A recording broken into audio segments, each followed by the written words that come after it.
A home invasion suspect is in the hospital this afternoon, shot by police in the Parkland neighborhood.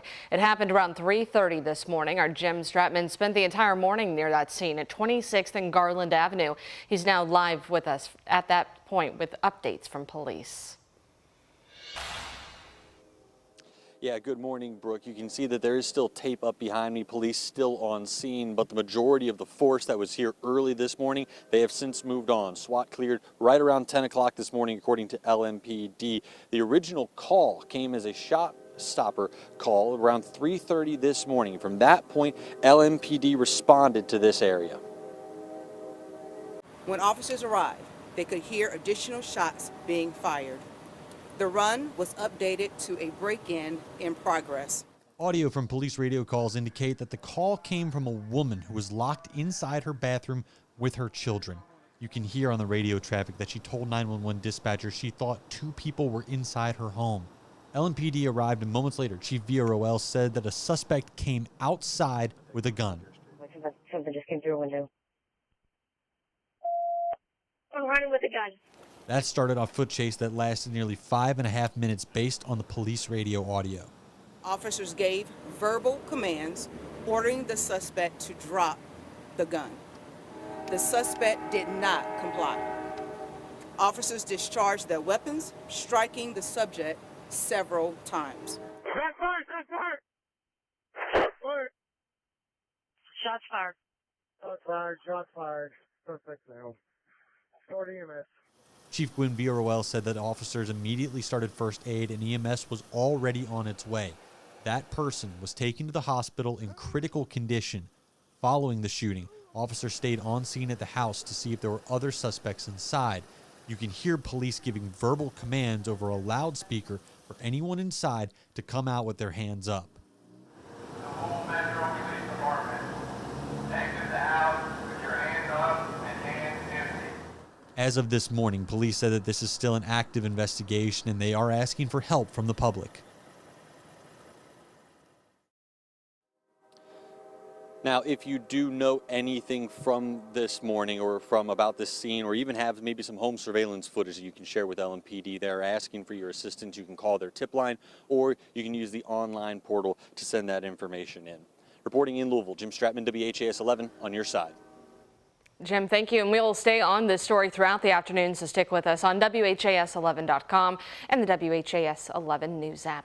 Right now, police in Nelson County are searching for a man accused in a stabbing. Take a look. This is 33-year-old Daniel Mendez.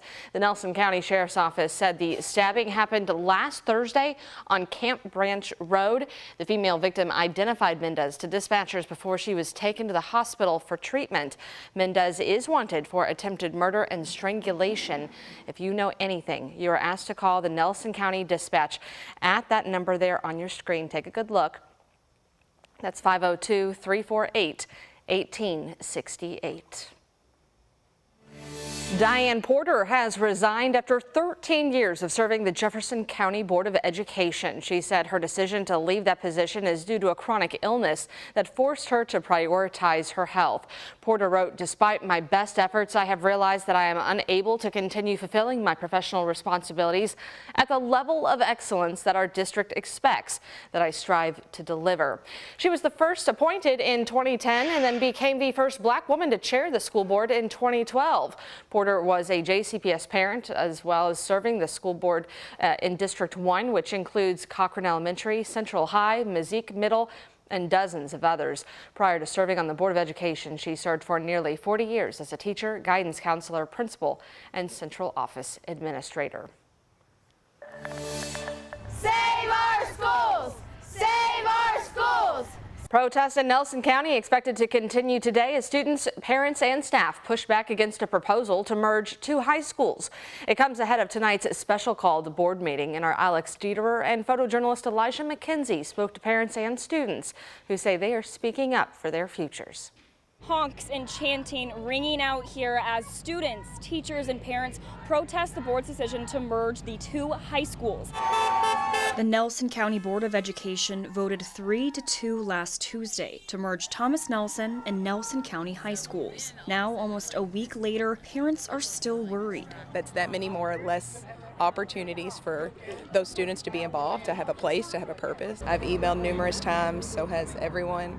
No response, no answers. Gathering once again together in protest of the merger, trying to gain visibility and hopefully some answers. I think the community would not have to go to this length if we could just get some transparency and some clarity from the board members that are making this decision. High school students Save our schools! chanting and holding signs, left fighting to save their schools. It wouldn't be a good community for anyone because there would be too many kids and we're rivals, and for a student perspective that's like an athlete, that's not good at all, and we just won't be able to connect, I don't think. Ella Rose Parrish and her mom Melissa are worried about growing class sizes and lost opportunities for students if the schools merge. How many people are going to be lost through the cracks? And the sad part is the people that can do something about it, that can homeschool or go to private school or go elsewhere, they'll do that.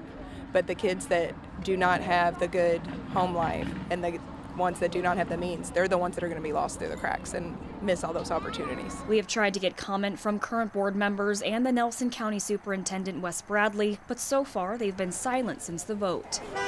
Alex Dieterer, WHAS11, on your side.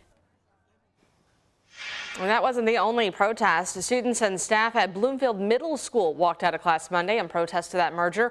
Parents sent us these photos from their school.